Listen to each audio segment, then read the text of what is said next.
Salut. Yeah. So this is gonna be a short stream as usual. Just playing some of the new stuff I got yesterday. Finally got to visit a shop I hadn't visited in, I believe, 2 years. And as I was to visit a shop close by where someone had left a record for me, I thought like, okay, now's the time. Let's go there. And and it was pretty amazing. I found 5 records from my want list and a few others and stuff that I had no idea about before. But I'm gonna start with a record I got the day before in the mail that I've been listening to online for for quite some time now. Stuff that I really find inspiring. Anyways, I don't know if anyone will be interested. Let me see if I can. Yeah, there you go. So first here is this is just fantastic.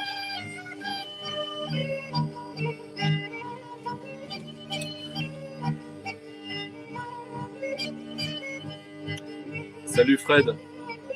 So this is music from Hungary, from the lower Hungary, the Carpat region, Transylvania, between Hungary and Romania. This is the from a band that kind of renewed, revitalized Nipzen, the classical folk music from them. You'll hear when the singing starts, it's just so great. Hey Roswell Ryan, hey Mayhem.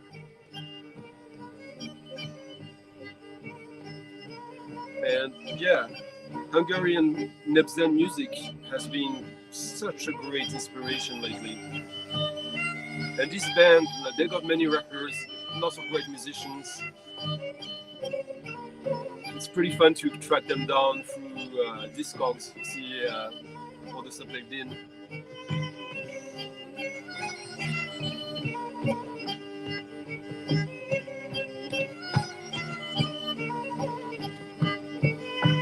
There's an insert with the lyrics both in Hungarian and English, so I can sing along.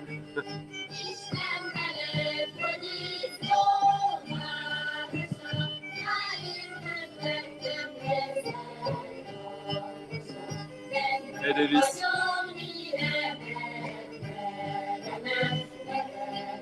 This is the first one. I think Elliot will love it as well.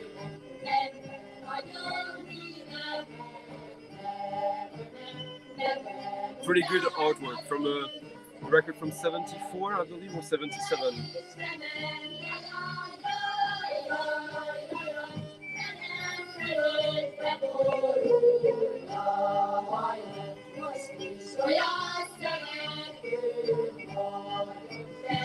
Yeah, Davis, but it should be right up anyone's alley if you're into, I don't know. This is just such joyous music. Some underlying drama you can hear. So it's a slow dance, and it will seed into a fast dance. They call them, I don't know how to pronounce it, Xaradas. Xaradas.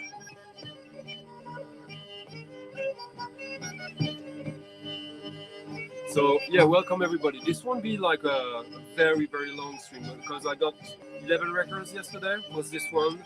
So it should be like a little hour, maybe less. We'll see. I'll try to mix a little bit and see if you guys are interested. It's quite diverse, I must say.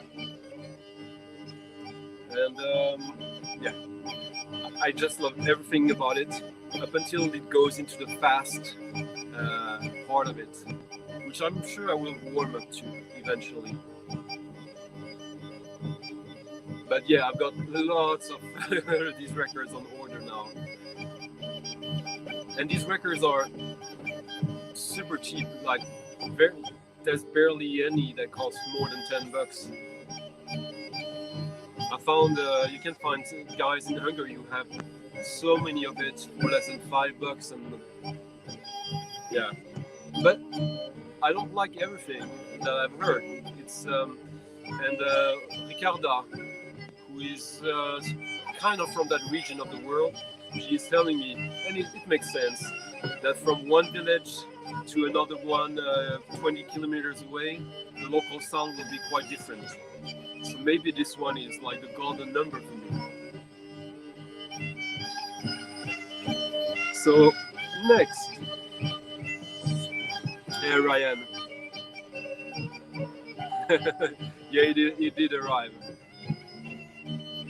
Yeah, Davis, this is volume 5. Do you like it as well? Might be difficult to get copies in the US, but they're so cheap. If you are interested, and there's quite a few clips on YouTube, so you can make up your mind what will talk to you. Hey Ed, and lots of fiddle, of course. Yeah, this is the bagpipe, the fiddle, double bass, violin, and the singing, the chorus and the solo. This shreds. And now it's gonna go into the past. So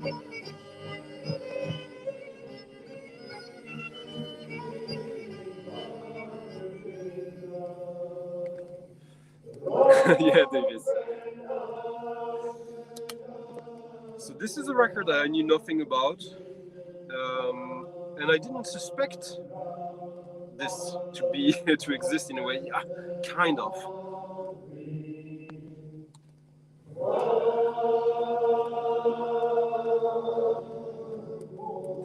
Because Yugoslavia, up until the breakdown of the Soviet bloc, even if Yugoslavia was in a very specific position as they fled themselves from the Nazis during World War II, so they were kind of in and out because Tito managed to be such a strong figure that he had kind of some autonomy from Moscow. But I mean, that means that like religion is not something that really is in the spectrum of music from the Soviet bloc. So this is why I just never thought about it that way. So Islamic ritual from Yugoslavia, Zikr of the Rufai Brotherhood. There's yeah, you can see them a little bit here. So it's a sidelong, almost ambient chant like that. I thought I'm probably not going to listen to that often, but I will probably be inspired by it and maybe use it in mixes. And the more I listen to it, the more I enjoy it. Actually, I'm on a huge kick of ethnographical records in the past few years. I've had many since forever. Every time I find something cheap or someone is willing to give away, I'm like, yeah, please, give me. But I don't like it all. Like, you still have to make your way through it and find stuff that talks to you.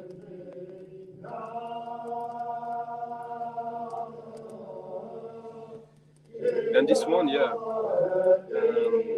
What I like about it is that it's the length of the track. It's like something like 20 minutes or so. Usually, these compilations on UNESCO collection, they usually have shorter tracks. So this was made in Kosovo, which is the Muslim enclave of former Yugoslavian Republic. Recorded with special permission of Sheikh Zamal Shehu Rufa.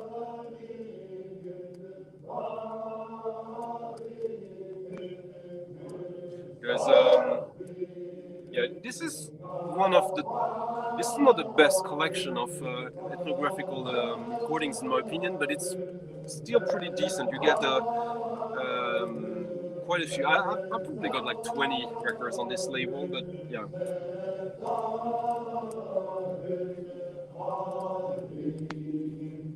yeah, this is very posé. It's not music that like have big bursts of energy or quirky instruments and lo-fi production. This is quite why I'm interested in it, because seldom you get this kind of production value for this kind of music.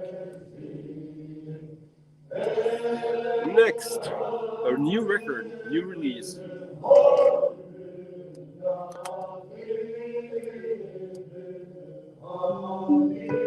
Hey Dave. Hey Bodo.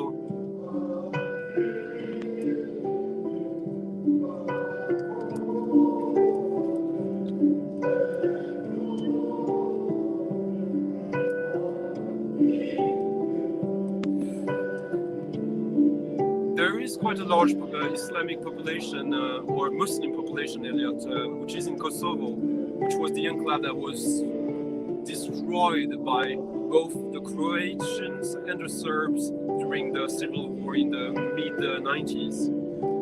It is a country that barely existed in history before that, like something like a week or two in 1913, I believe, if I remember correctly.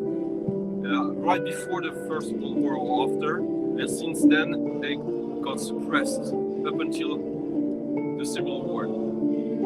But apparently not that suppressed, because this ritual existed and were recorded, this in the late 70s, I believe. So this is Malcolm Pardon from a Swedish duo called Roll the Dice.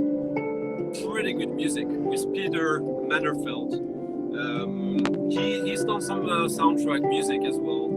So he's between like industrial experimental techno and free jazz, pop, new pop, like avant pop.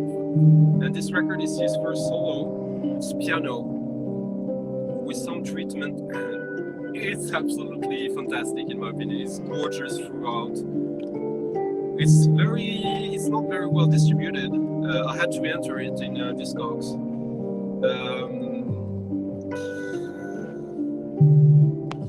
And he very kindly left me a copy of it in a shop yesterday for me to pick up, because it's not distributed anywhere here in Stockholm, and I could only find it in a British shop on Boomcat. And yeah, that was the only record I was interested in there. So with the Brexit taxes, oh nice, Alan. So I hope you'll like this. From what I heard, if you like this, you'll like the whole album, because it's like this throughout, but every track different.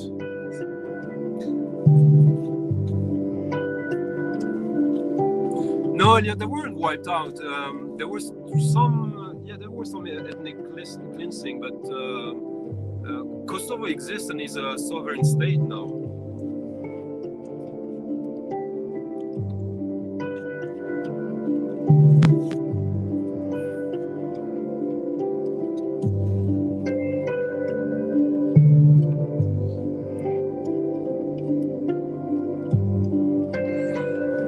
So this comes with very little information.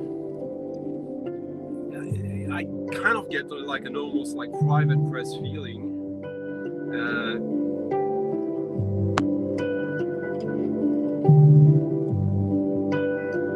There's like barely a catalog number. The label has no other release. It's very cryptic information around this, but certainly one of the few records that I feel will, not the few records, but one record that will certainly have long sustainability for me. Can maybe go and play next track a little bit, so you get a feeling of this. So there's kind of like a slightly prepared piano feeling on this, and also slightly selected ambient works volume 2 from Aphex Twin, but it's his own beast. I think this is absolutely gorgeous.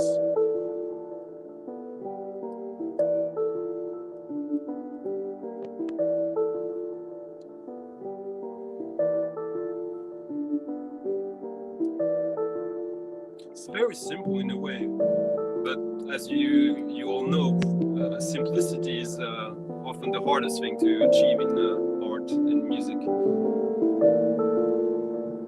So there's these kinds of idiot-savant patterns, like starting from just a very simple pattern and stubbornly adding a few quirks.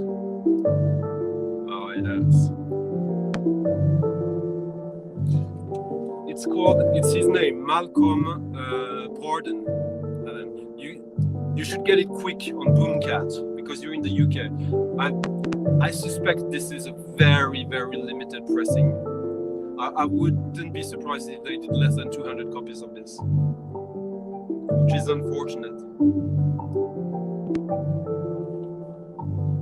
Hello Death, the album is called.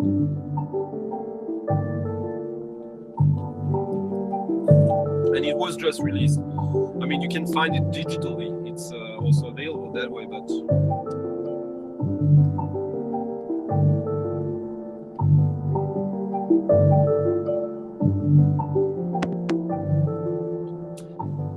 this is the kind of records I hear it, clips online, and I know instantly this is gonna make my year's end list. And sometimes you get impulsive and and you think like that, and then after you get the records and 2 or 3 months later you have no reason to go back to it. This one, I know myself.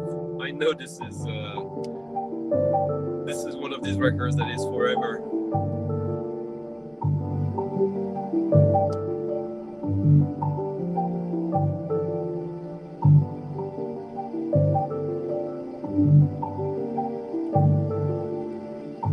I don't know if Fred, Big Star 1000, is still amongst us. He's having a quite hard time with the 6th lockdown in Australia where he lives. He's a fellow French, and you should go watch his videos. He uploaded one this morning, and comment on them if you find it interesting. So he likes interaction, and for us here in Sweden it's quite difficult to realize how the world is going because we don't have any restrictions here.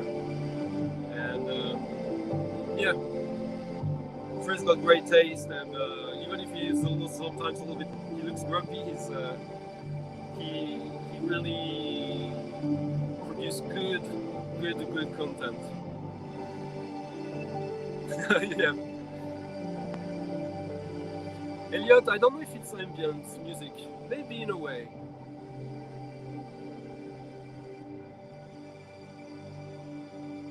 Ah, nice, Bodo.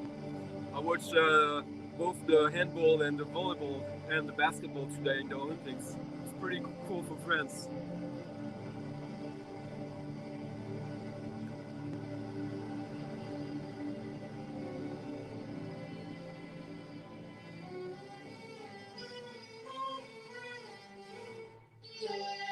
Now a record I knew nothing about before I found it yesterday.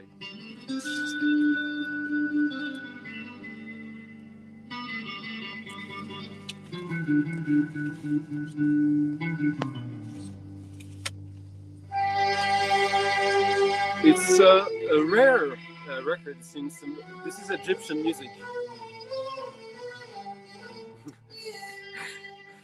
Well, Fred, you often look like a little bit concerned about everything, which is, there's reasons for that.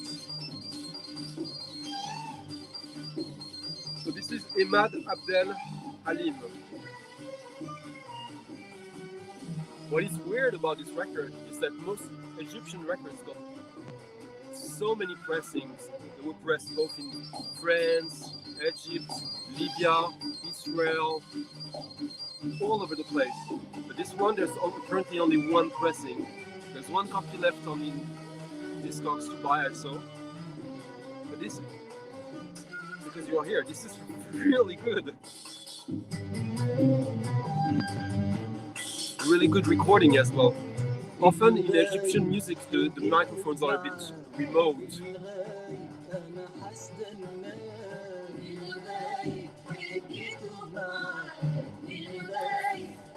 Yeah, Elliot, kind of. Yeah, it was pretty close this morning at one point.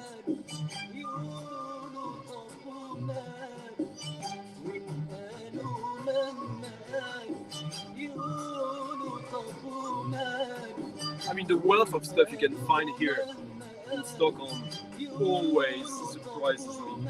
Well, it doesn't surprise me anymore, but it amazes me.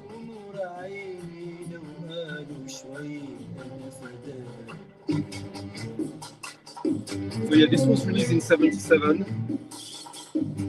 manufactured and distribution by EMI Greece. But the label is from Cairo.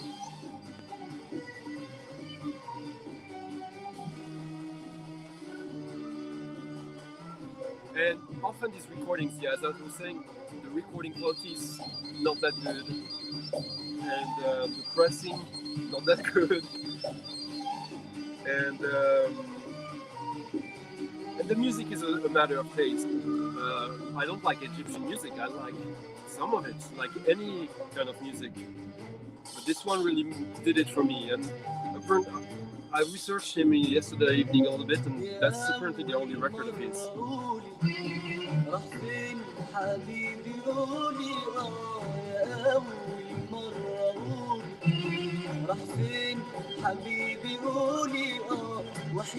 Hey, Bostonian Reggie.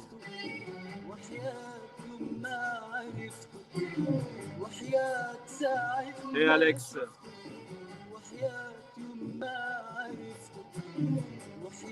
Elliot, does Sherb has some Armenian origin? I was wondering.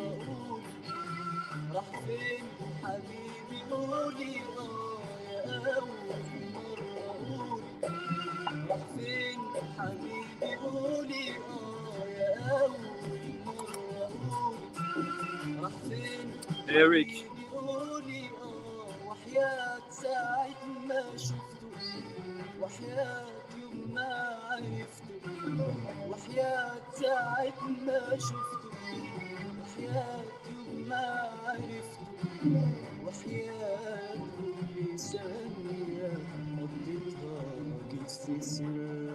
So yeah, Emad Abdel Halim.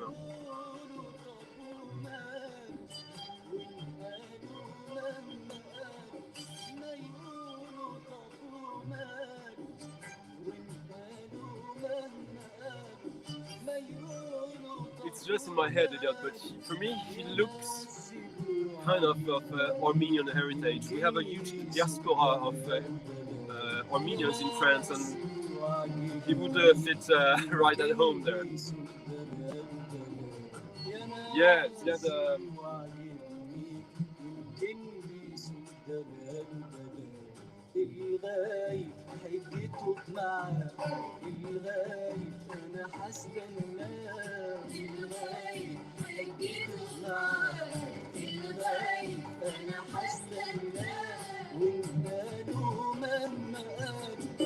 I'm sure you know these records, Fred.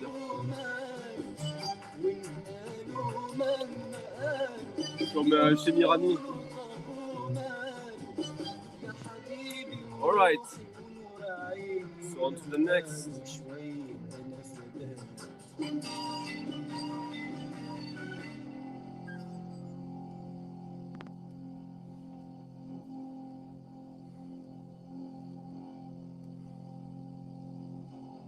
All right, Davis.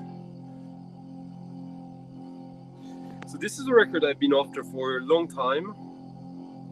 Not actively though. I've just hoped to find it, and lo and behold, this is one of these great high concept industrial music compilation. 3-minute symphony. I guess you understand where this is going. So this is a double LP with just the greatest lineup ever for industrial music. Bene Gesserit, Colin Potter, Human Flesh, DDAA, Déficit des années antérieures, David Jackman, who we're listening to right now, on Vogue Symbol, who went on to do Organum, one of my favorite post-industrial bands, Sema, who went on to do drum and bass, Hunting Lodge, Merzbau, Konrad Schnitzler, Nurse with Wound, Legendary Pink Dots, As Musicians, Smegma, and yeah, it's this is like kind of a historical document of post-industrial music, I would say, but it's also got some really great tracks, albeit short ones.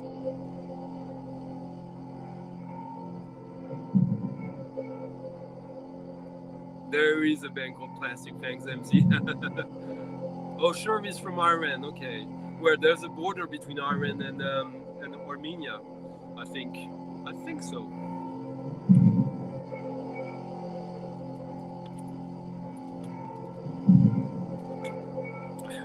This is really great.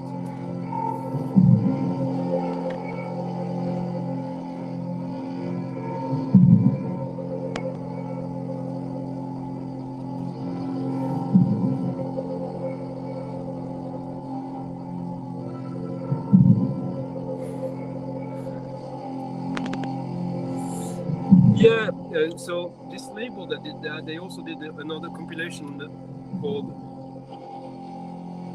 the Elephant Table album, which is there also Muslim Goes on it. It's one of the earliest post-industrial music compilation from that scene, that it's outside the artists themselves. So yeah, it was the most expensive record of the whole, by the way, but it was still decent. It was like $30.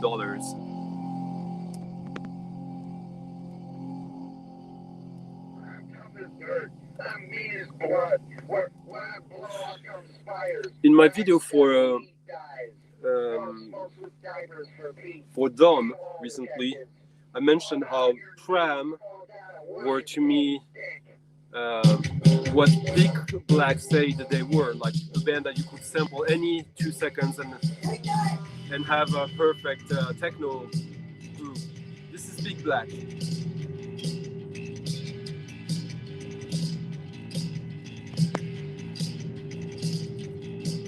My business walked out with a broken man. My business walks out with a colored man. I have no shame, I'm a hard-working man. I have my pride, I'm a straight-standing man. I am king.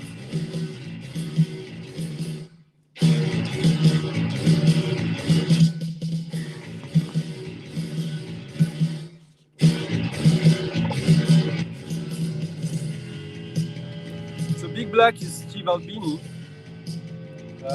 This is his first band that got success. He went on to become one of the biggest punk rock producers. He produced Nirvana's last album and launched Shellac, a band I should like. I bought their first 7 inches, but I don't like it at all. I much prefer this. It's like a noise rock powered trio.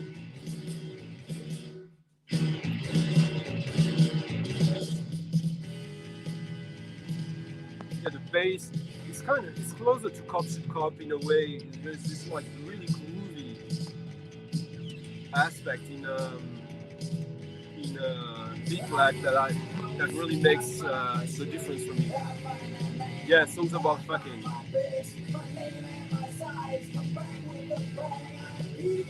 Songs about fucking with a great cover.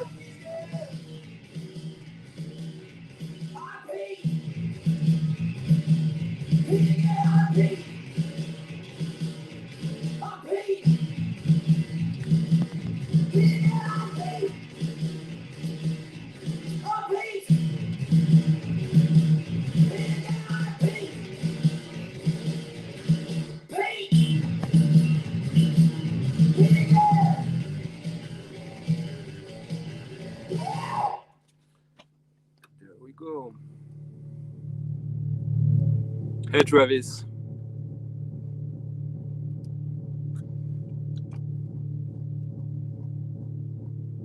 Yeah, I heard about that. Was he cool? Was he fun? He seems like someone who could be really nice, actually. Now is a record also that was on my want list, but from a label I hate, so I tend to avoid buying records from them. So when I find them in second hand and in good shape, then perfect.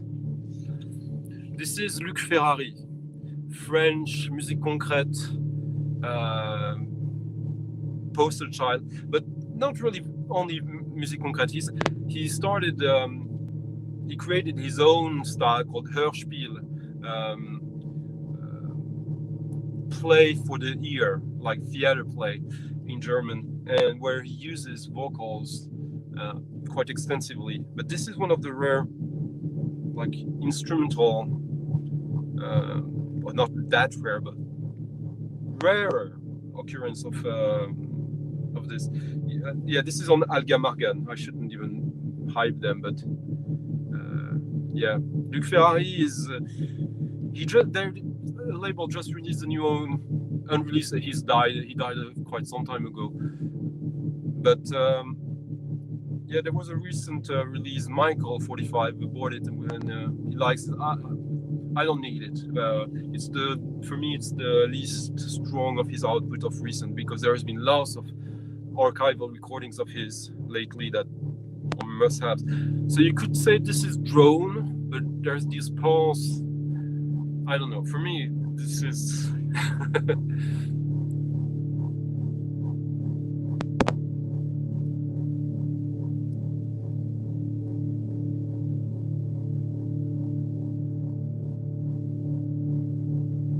Good. It's good to not fanboy.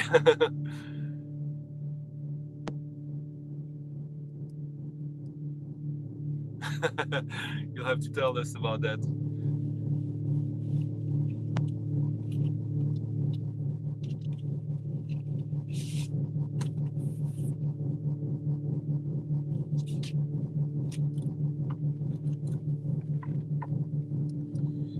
Yeah, so this is, I don't know how much you hear of this through the iPhone, but this is quality ambient drone, if you want to qualify it like that.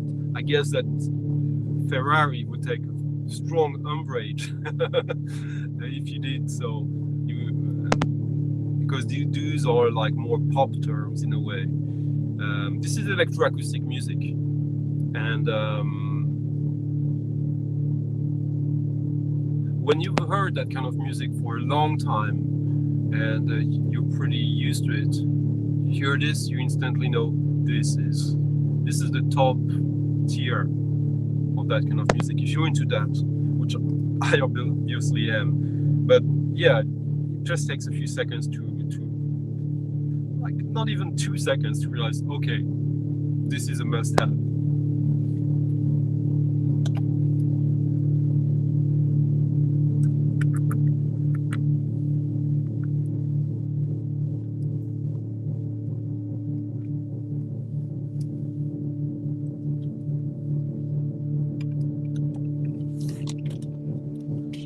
I understand how that could sound a little weird, like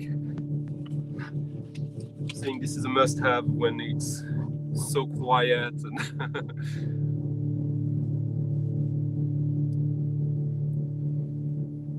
but yeah, Luc Ferrari, he started out in the late 50s, I think, and he was always a man of his own, even if he was part of crews of studios, etc.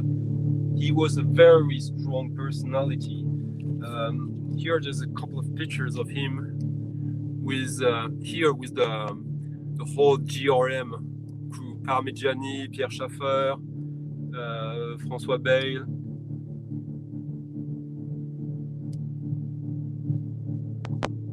And on the other one, well, he's an iconoclast, and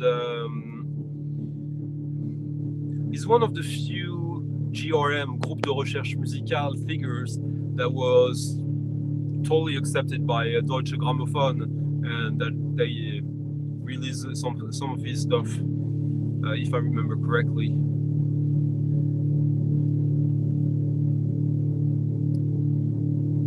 So yes, Davis, this is it is called, it's an EP. It's a one-side long album. It's called Labyrinthe de Violence, Violence Labyrinth, from Luc Ferrari. I don't know if you.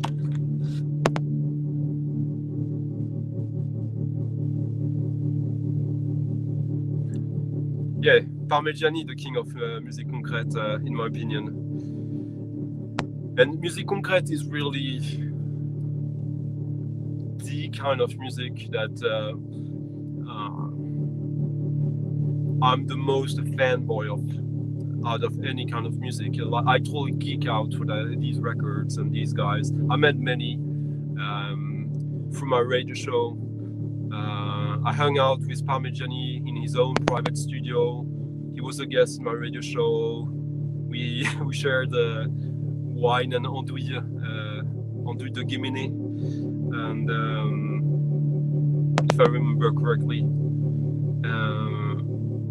And he was such a gentleman. I know. I met also Eliane Radig, French.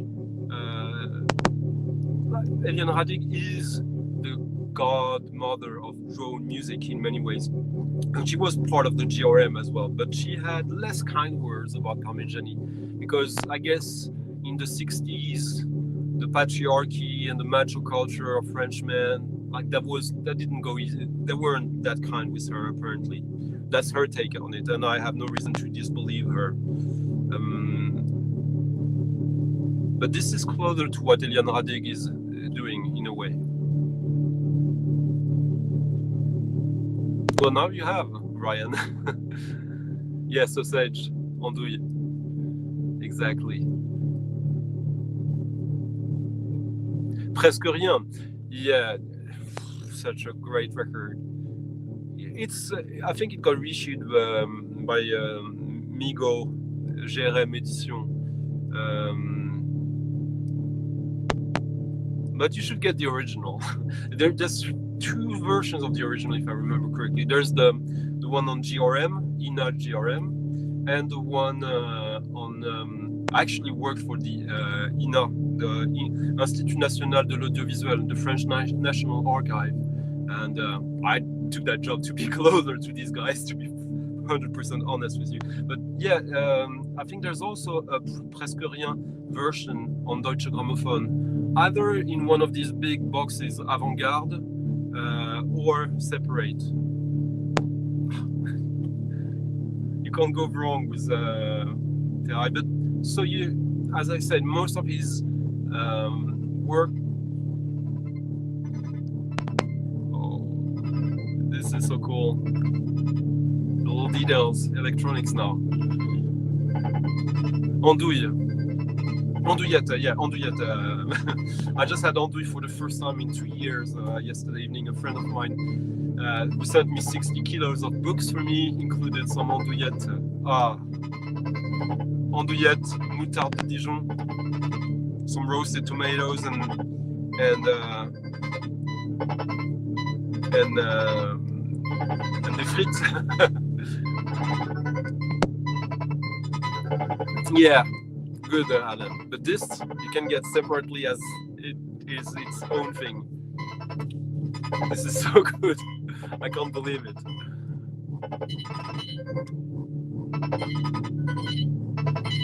You know, Ryan, for me, Time Machines is not their exactly drone music. It's really cool. It's really the glitch. It is really unique in a certain way. It is droney. Yeah, I mean, I'm nitpicking maybe.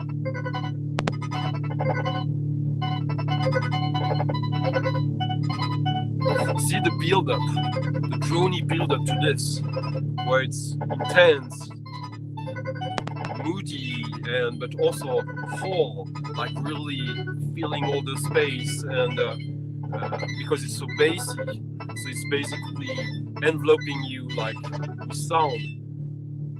And grows very subtly, and then all this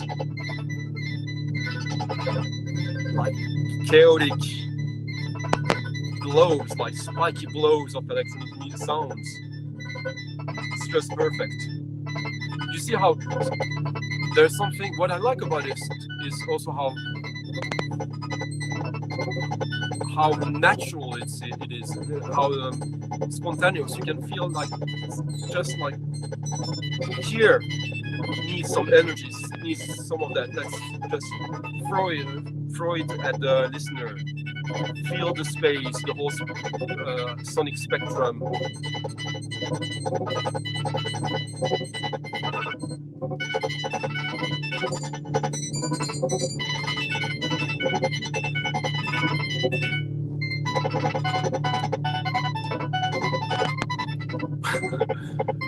Well, Davis, trust me, this is the shit.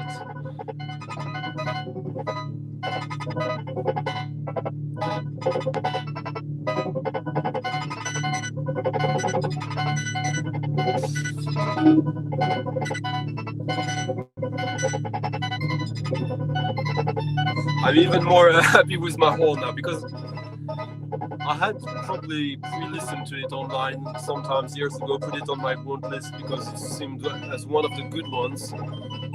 I never thought about it till I found it yesterday and bought it blindly. Just checked for the condition. See my blindly then.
Yeah, probably, Alex.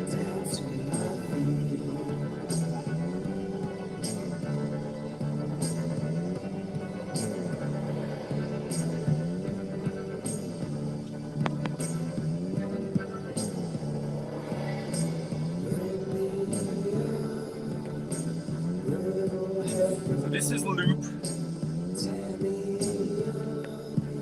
which is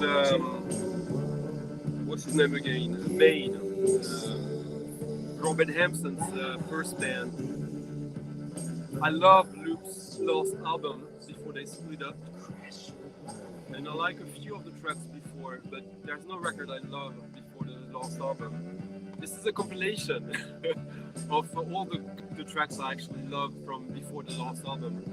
So it was pretty cool to find this. Of course, Pink on Pink. Always good design. I think this is on Situation 2 or Rough Trade. Loop.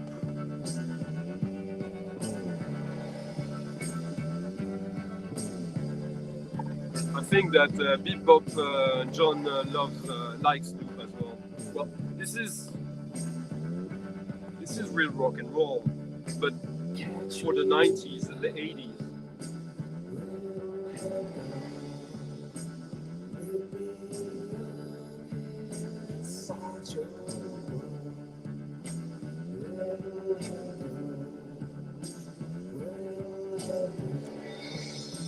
Well, Davis, this is from '88, I think. So.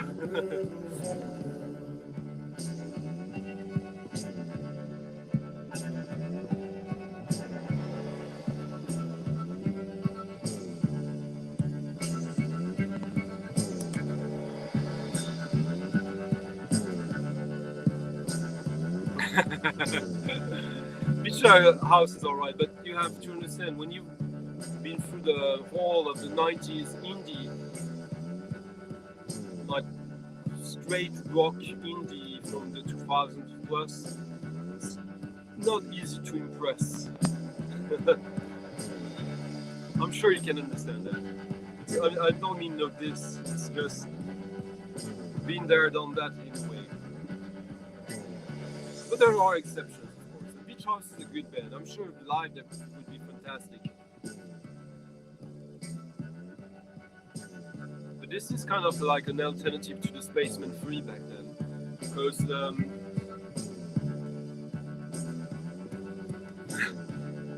weird to say that way, but like Luke would be the stoner version of Spaceman 3, which are already like some of the biggest stoner music ever. Yeah, Quiet Storm. And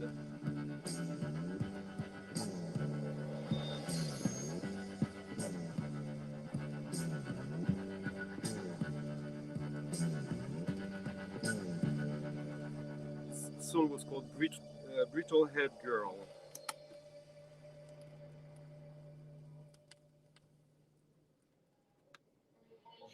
Now something I'm very happy with. You who follow my videos since a long time, you probably know I'm a huge Kalsum fan. I'm a fan. But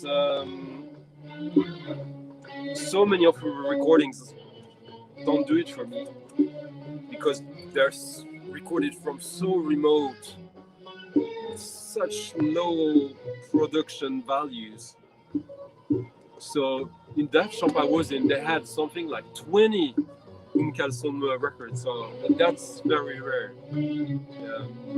And so I went through all of them, and most of them had this issue. Like she's got hundreds of records. I got something like 12 that I carefully selected, and only this one had both a good sound, a good soundscape, and drums. Because I like her better when you can hear like drums in the orchestra. So this is the one. We're going back to Egypt, of course.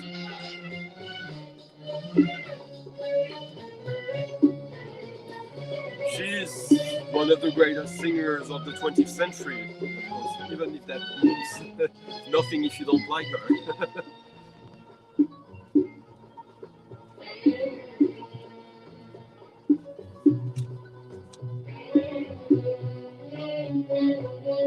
So this is from 72. This was a little pricey, like I think no, it was $15, so it was alright. I mean, this song was not like dollar beans.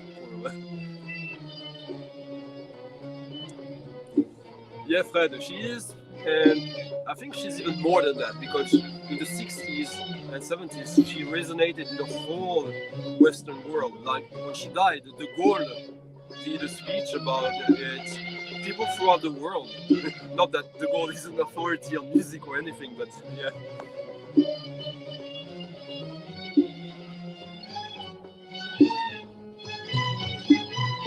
Ah, okay, Alex, I didn't know that. Good.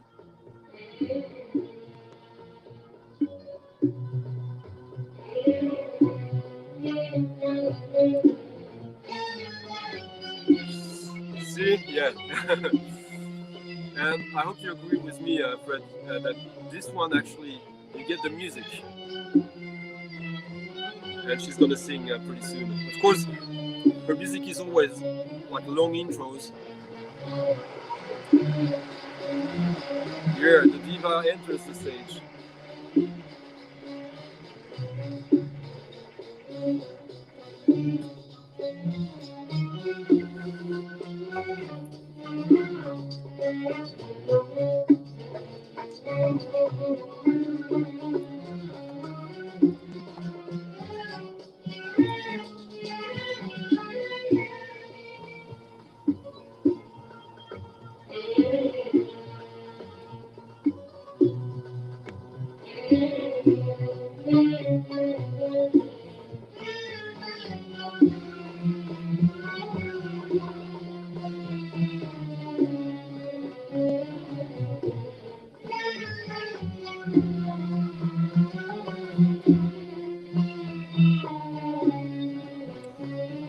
acting like I'm reading, but of course I'm not, because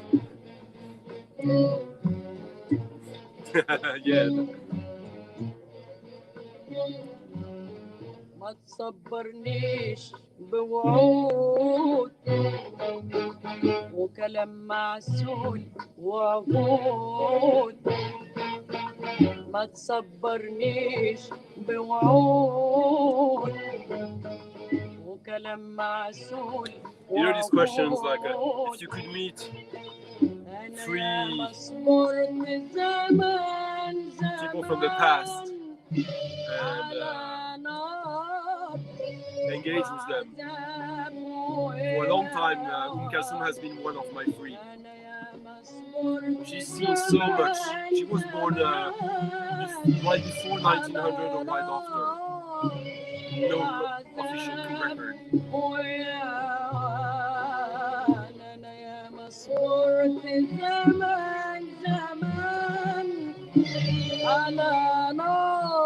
Alright, Davis. Talk later. Hope you enjoyed that. وهي غلطة ومش هتعود ولو إن الشوق موجود وحنيني إليك موجود أهي غلطة ومش هتعود ولو إن الشوق موجود وحنيني I mean, all her recordings, there's no studio records of Kalsum, so it's always alive. She was a diva that way also.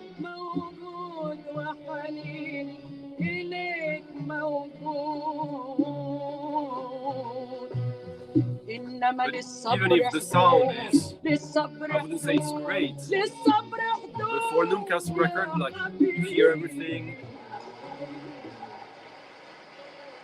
It's not muddled or sounding that is from distance. Oh, you never heard her before then? Wow. You haven't watched all my videos.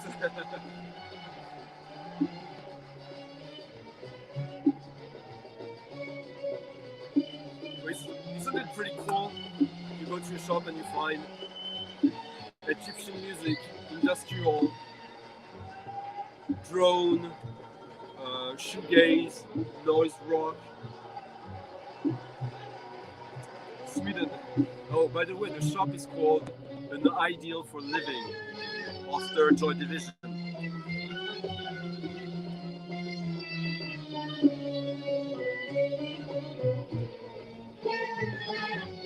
Ah.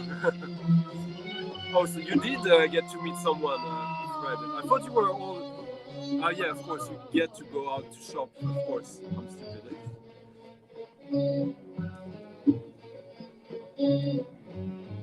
ما تصبرنيش بوعود وكلام معسول وعهود ما تصبرنيش بوعود وكلام معسول وعهود أنا يا مصبور في زمان زمان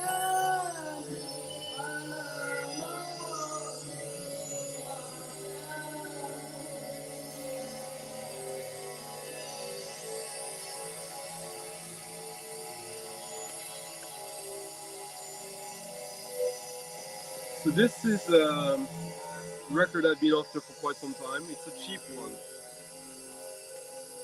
Rhythm and Noise from San Francisco. This is Not Human, Nauthumon, which is obviously not his real name. And basically he's just saying, I'm not human. Okay, we get it. You're very funny.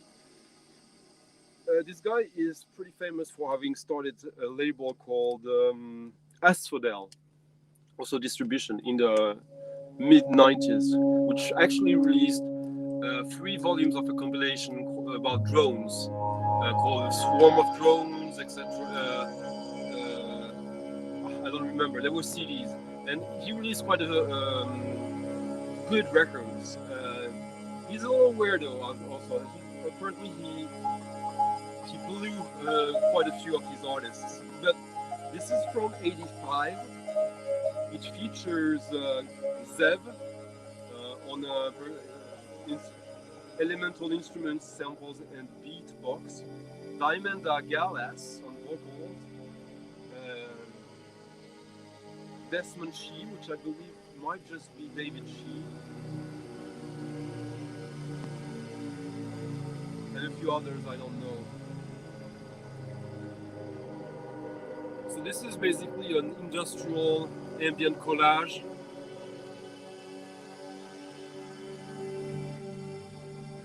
Yeah, what a joke. And I heard a few samples of it online and it sounded decent.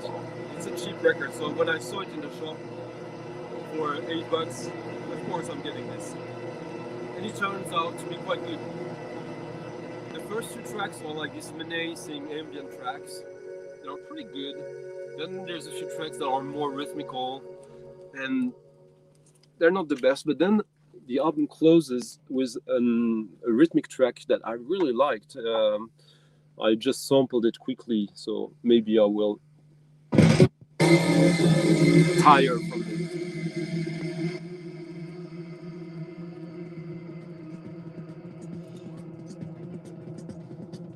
Yes.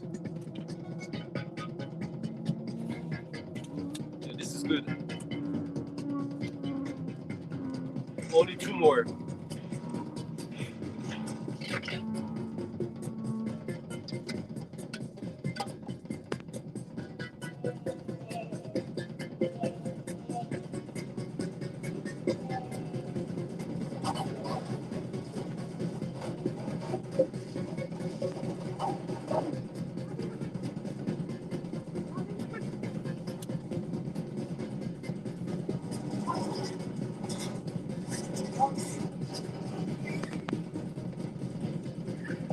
So this is cool because it kind of sounds like the stage, the sound stage, or something that will come on top of this, which I don't think it does. But for me, it's just enough. Plus, it just means that it will be really cool to mix this with something else, to find something that really matches this. Maybe some kind of flute solo, maybe something from Robert modular synth guy. I don't know, but I like this.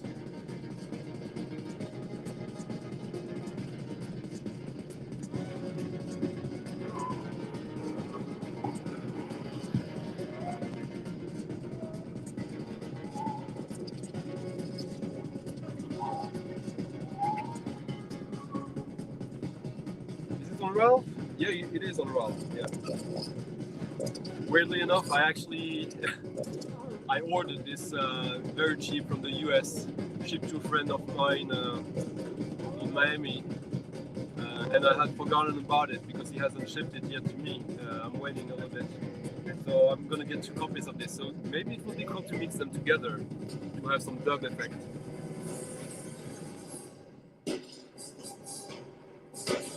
I met Not Human was at the Ultimos party that Otaker curated.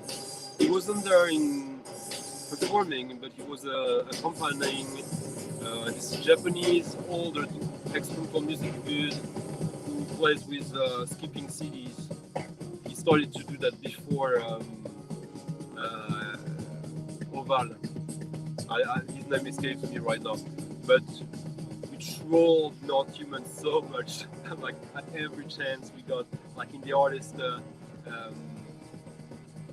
catering tent. We just made jokes, like the worst jokes, on and on him, like with his name, of course. And he got really annoyed about it after a while, but we didn't care. Ah, Bodo, sorry. Well, shit.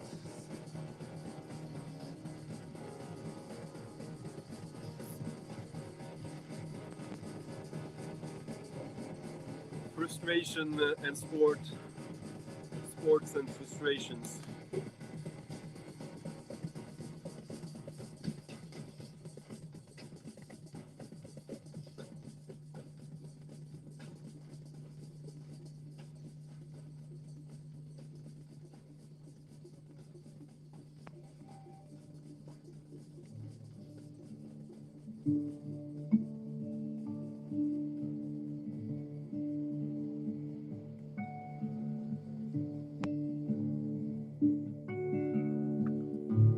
I have a record I bought on CD when it was released on the French label back in the early 2000s.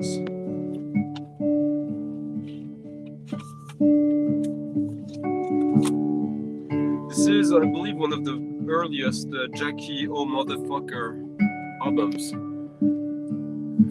GOMF, Jackie O Motherfucker. This is one of the rare records that doesn't feature Honey Owens from Miracles Club Ballet, whom I really love, both as a musician and in person. I booked her twice in France, and I always thought that she was in this as well, but it makes sense that she isn't, because she's a little more freaky with the sounds. This is more like a freak folk record with some avant-garde, some saxophone, cello. I mean, apart from a few live recordings, I have never heard a Jackie O Motherfucker album that is not worth having. It's one of the great bands from that. It's kind of like a mixture of the Swans,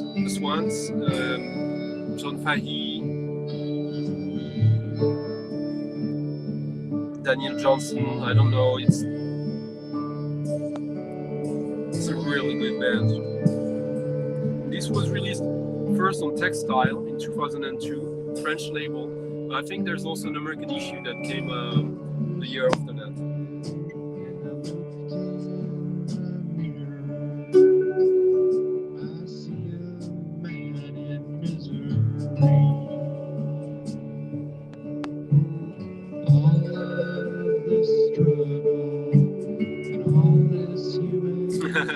Elliot, I think you should like this, right? It's all looking right at me. No words can Despite the band's name. Breaks my heart to see it slip away.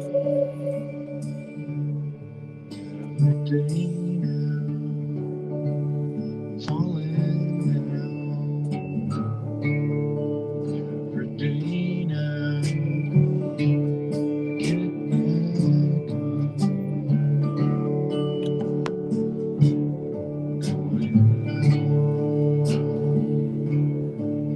back up. Yeah, MC.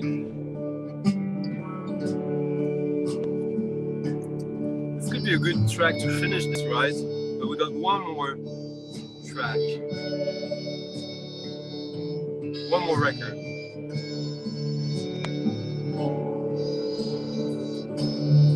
This is great. The instrumentation is Jeff Brown on guitar, banjo, reeds, drum, vibraphone, T. Greenwood on guitar, percussions, turntables, electronics, box, Joshua Stevenson on arpex, bass, I don't know what that is, Gillian Wisnick on cello, Michael Henriksen on drum kit, Max Lee drum kit, Joel Fleming on reeds, and Jesus Bill violin.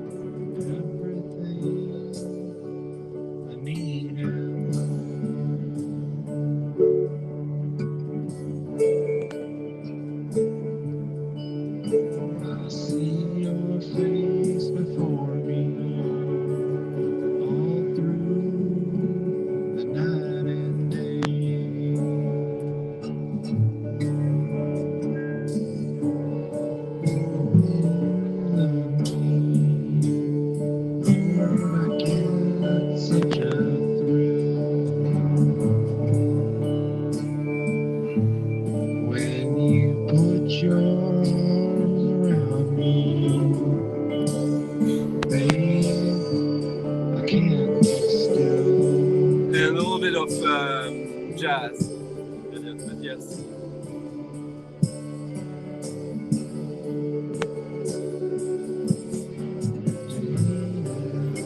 mean, Alex, I think this ages very well.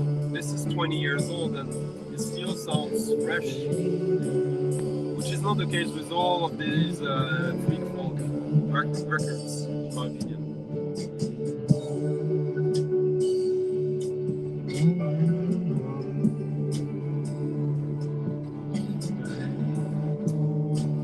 So next week I'm gonna probably have my first contest ever to celebrate my first year in the VC. And Alex has a lead on everyone already. I have to make a video to find out what Alex sent me the greatest and sweetest VCLT a couple of months ago, and for me it's always difficult to get into music that has been chosen for me rather than that I chose. But some of these are great picks, and I'm really trying to get into everything so that I figure out how to present this, because I really want to do it, and because I'm so thankful for Alex for doing this. And I guess I think the contest will have something to do with it. I'm sure he knows what I mean.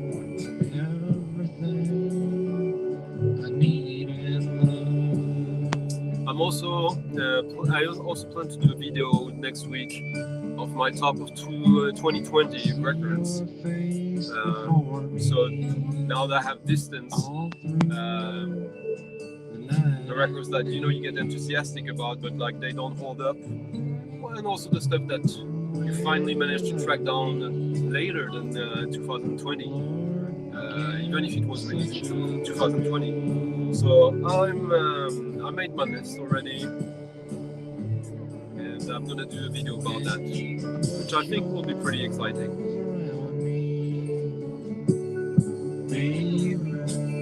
I can't keep still.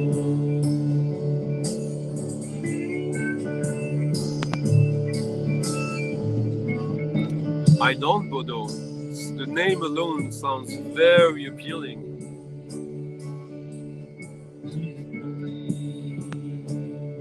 Sounds familiar in a way. The song sounds like I've never heard of that, but maybe. This is Miguel. Yeah, this is Jackie or Motherfucker.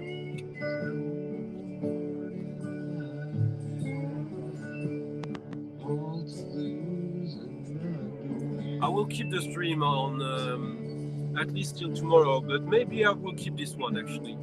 Hey Janne.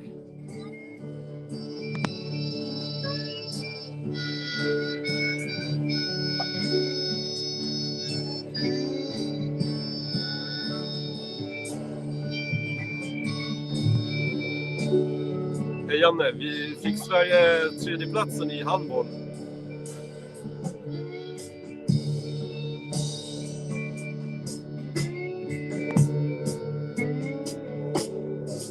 Yeah, this is really, really good. What's cool about it is that there's this almost kind of drony bass harmonic frequency that comes from various instruments that keeps on from it's like the same tone from the beginning to the end, so it's very trancy, which builds also some tension, which makes this more than just the whole hippie folk freak.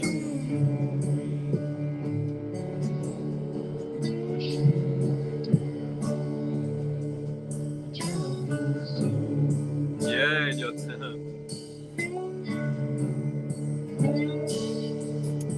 So next one is the last record. Maybe I'll play one last song after that, because next one is a little bit intense, even if it's someone that everyone knows.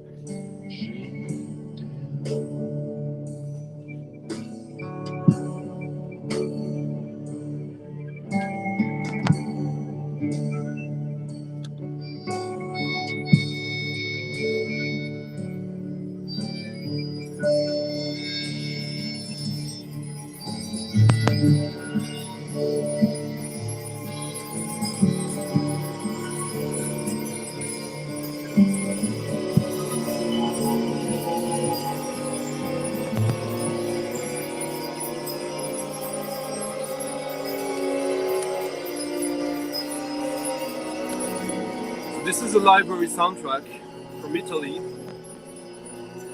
The theme is suspense. There's tracks by Piero Piccioni, Luis Bacalov, and most of them, and Ennio Morricone, who we're listening to right now. So library soundtracks, I won't bore you with explaining for the empty of time what they are. It's a huge part of my record collection. I got something like 400 library soundtracks, maybe a little more. And my favorites are the Italian ones. And so this is a track called Vox Sommersa. So it's an Italian release. It's all written in Italian, and there's a description of the tracks, the mood.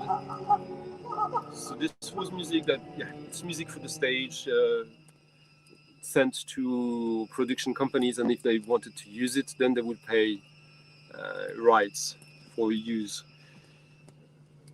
But so Morricone, he has three aspects of his musical career. There's all the film soundtracks that we know, the commercial side of it, or semi-commercial, because often it's great anyways. Then there's his avant-garde music with his band, whom I love, Il Gruppo di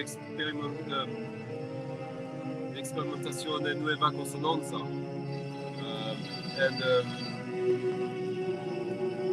Il Gruppo di Improvvisazione Nuova Consonanza, and then which is far out, free jazz, noise, experimental, avant-garde, funk, which is like an all-star band of studio composer, musicians, producers in Italy from the late 60s, 70s, early 80s. And then there's his soundtrack, his library soundtrack. There it is. I love it. I was so happy to find this. I have 2 volumes in this series before, and they're good, but this one is even better. Actually, the Morricone tracks are not even my favorite on this, but I thought I'd play them because they're good. And, so I thought that, bear with me.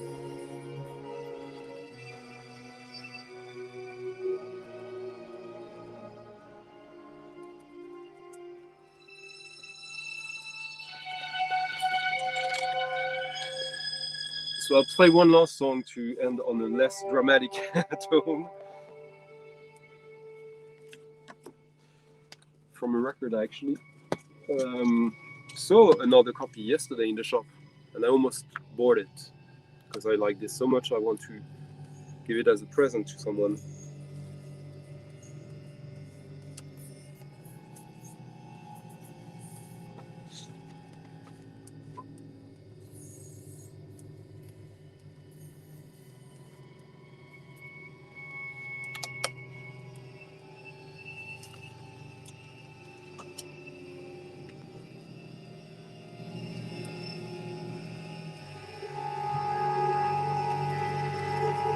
I will listen to that, Bodo.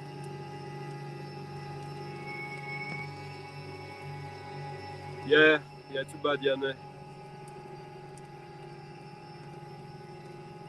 I was in the shop digging while it happened. The game. We're talking about the final in the Olympic Games with women in football. Sweden lost to Canada, and I was digging in the cellar, and I was hearing in the ground level people watching it and commenting while it was ending. So I got what was going on. Anyways.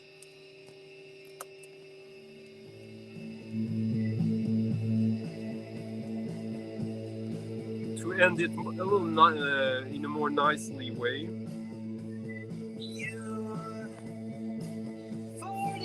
Let's listen to Nick Nicely.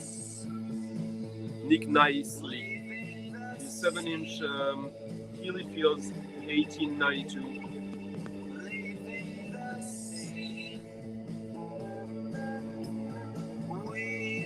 I I don't know when this is from. Oh, it's from 1982. It's a nice little English piece of psychedelia that is mostly forgotten, I think. See me cry.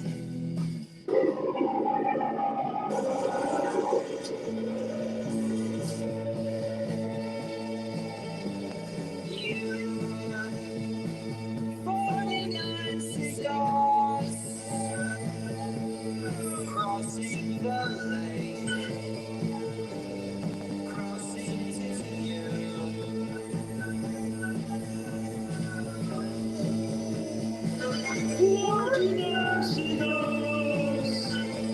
Crazy.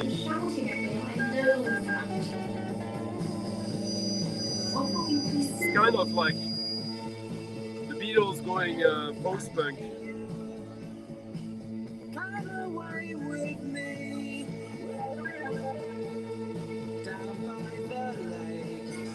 Anyways, I hope you enjoyed that. I just wanted to share yesterday's haul because I was really happy with it, and it could have been more diverse, but it was fairly diverse, I have to say. From Big Black to Umkasu, through Hungarian folk music, Yugoslavic Muslim prayers, Big Road.